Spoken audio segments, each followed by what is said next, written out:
All right, that's Joel Skousen. You just heard him, worldaffairsbrief.com. And I'll tell you what, on that note, Joel, let's change course and let's talk about one of your other expertise issues, and that's strategic relocation, preparing for an emergency.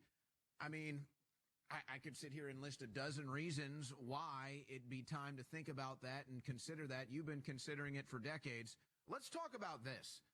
What can the American do right now that maybe hasn't followed your work before, hasn't read your books before, but is starting to have a sense of urgency, starting to realize the sense of things around here, and maybe is thinking about emergency preparedness or relocation? Joel, where is a good place to begin? What are things that people might not be thinking about that they need to be when considering this stuff? Well, the major weakness of people who are preparing is they don't really understand the threats. The threat is important to understand because this third world war, which is going to be a nuclear war, is inevitable. We have 100% chance. Why is it inevitable? Because the globalists want it. It's the only way that they can drive Americans into a militarized global government is to let an attack fall, a nuclear preemptive attack fall on our military. They're not going to strike cities at first. Russia and China want to blackmail the West into submission. They don't want to destroy it. But you have to understand that it's going to begin with an EMP strike. And that's going to take down the grid for at least a year. Why a year? Because we don't stockpile any of the transformers, the long-distance transformers. They're as big as a truck.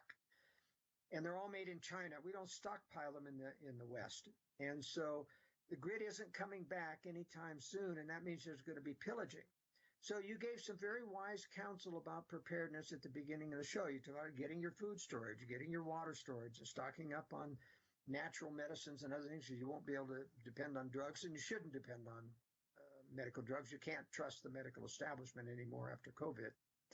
But the most important thing that I've emphasized to people, whether you can relocate or not, is that you've got to be able to secure those storage items and weapons or ammunition or any self-defense things that you have. You've got to get it into a secure, safe room that is concealed. If it's not concealed, the pillaging will get to you. I mean, it's going to start 2 to 3 days after there's no electricity, and people will start to pillage for food. The stores will be empty. So it isn't enough to have a year's supply. It isn't enough to have 6 months' supply. You've got to have it concealed and secured, and that's best done underground. And that's one of the reasons I put out the book about the high security shelter, or how to implement a high security shelter in the home was the original publication name, which you used to sell at InfoWars stores. But this tells people how to do a concealed high security shelter within the home, and preferably in a basement. Now, strategic relocation warns people that you've got to prepare to get out of the cities. Your major threat in any crisis, especially a war where there's no electricity, is population density. If you're in an area of 1,000 people per square mile, as in most of the East Coast cities, there's just no way you can survive that. Eventually, they're going to tear down everything trying to get food. And so you got to prepare to get out and retreat to rural areas. But even in rural areas, we have a retreat. If you expect your supplies to not be pillaged when you get there, either from hunters or itinerant bad guys in the local area, you've got to have a concealed safe room, and preferably, in a basement space that's concealed. My preferred areas for basement secure storage is under a garage, because nobody expects there to be a basement under a garage. It's a great way to start. In my books, The Secure Home or The High Security Shelter, give you direct architectural plans on how to do those types of things. Now, again, you've written many books on this, some of them like How to Implement a High Security Shelter in the Home, The Secure Home, Architectural Design, Construction, Remodeling, and Self-Sufficient Residences and Retreats, and Strategic Relocation, North American Guide to Safe Places.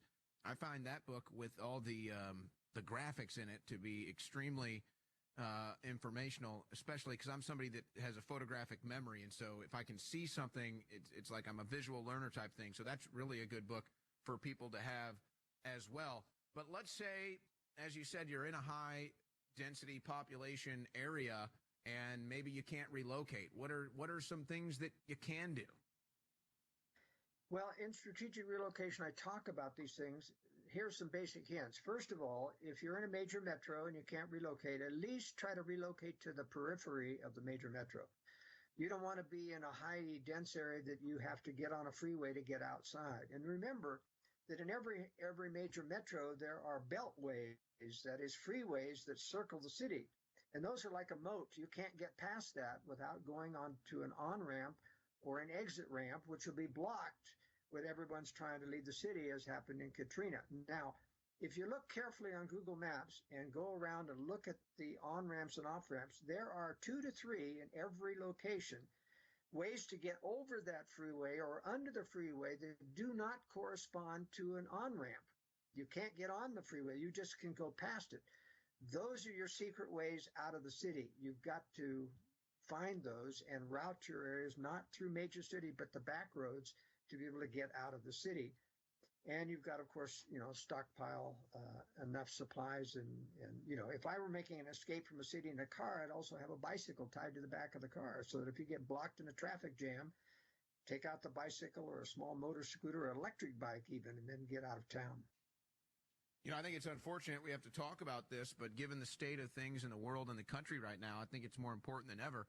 I mean, what do you think is most likely, though? Is it going to be an economic collapse, a Great Depression? You mentioned the EMP, the power grid going down. Is it going to be some sort of a terror attack? I mean, what do you think is the biggest threat that we face right now to our homeland?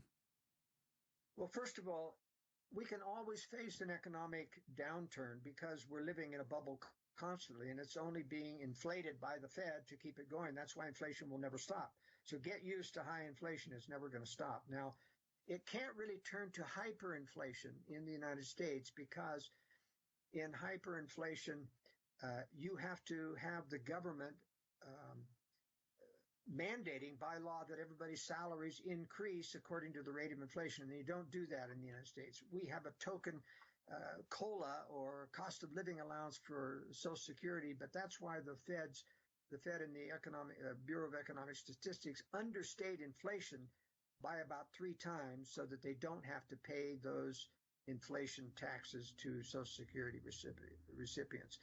But it's important to realize that no real economic collapse comes until war comes. As long as people can maneuver and survive and go back to basics and things, I think the only existential threat you have to prepare for is this coming war. And EMP is an existential threat. And a lot of people ask me and say, well, why can't they just throw an EMP strike and not attack us with nuclear weapons? It's because the U.S. military is hardened against EMP, so they can still respond and attack those countries that hit us with EMP. So they have to throw a nuclear strike at military forces about 15 to 20 minutes after an EMP strike. And that's the military doctrine of both Russia and China. All right, folks, this is the reality of the situation. And it's like I say with emergency food, you'd rather have this information and not need it than need it and not have it. Joel Skousen, a great source for that. Joel, thank you for your time today. Excellent interview, excellent geopolitical expertise. And again, we just thank you for your time. Thank you very much. Good to be with you. All right, there goes Joel Skousen from World Affairs Brief. And I'm serious. You're not going to get that deep geopolitical information anywhere else but right here on